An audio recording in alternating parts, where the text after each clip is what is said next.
Pirated SPG. Striktong patnubay at gabay ng magulang ang kailangan. Maaaring may masiselang tema, lengguwahe, karahasan, sexual, horror o droga na hindi angkop sa mga bata.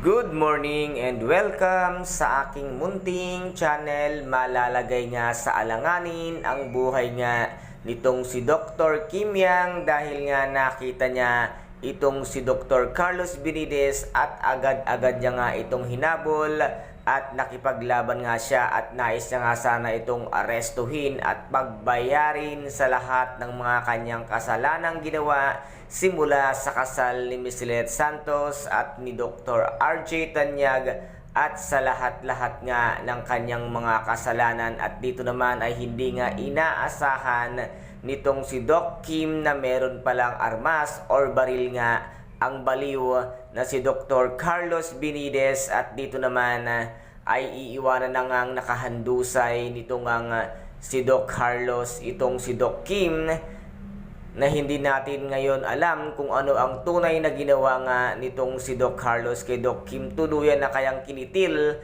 ni Doc Carlos ang buhay nga ni Doc Kim Yang na lagi na lamang itong ang baliw na si Doc Carlos ang siyang kumikitil ng buhay na sana nga ay matapos na ang buhay nitong ang si Doc Carlos at sana ay tuluyan ng maikulong nang matapos na ang kanyang kabaliwan. At dito naman ay gulat na gulat nga itong si Doc Carlos at si Doktora Annalyn Santos nang makita at makakasalubong niya sana si Doktora Annalyn Santos na ngayon ay tumatawag kay Doc Kim Yang na hanggang sa ngayon nga ay hindi niya ito matawagan kung kaya't sobra ang kanyang pag-alala sa kanyang kaibigang doktor na si Dr. Kim Yang. Makita kaya nitong si Doc Annalyn ang kalagayan ni Dr. Kim Yang at ano rin kaya ang kanyang gagawin ngayon ngang nakita niya si Dr. Carlos Benitez. Kaya guys, ito po ang ating pakaabangan dito nga sa nalalapit na pagtatapos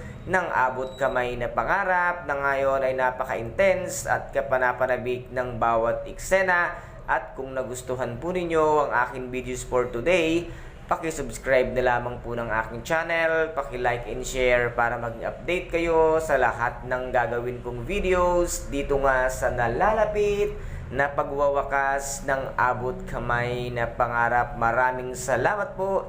Ingat, God bless and bye!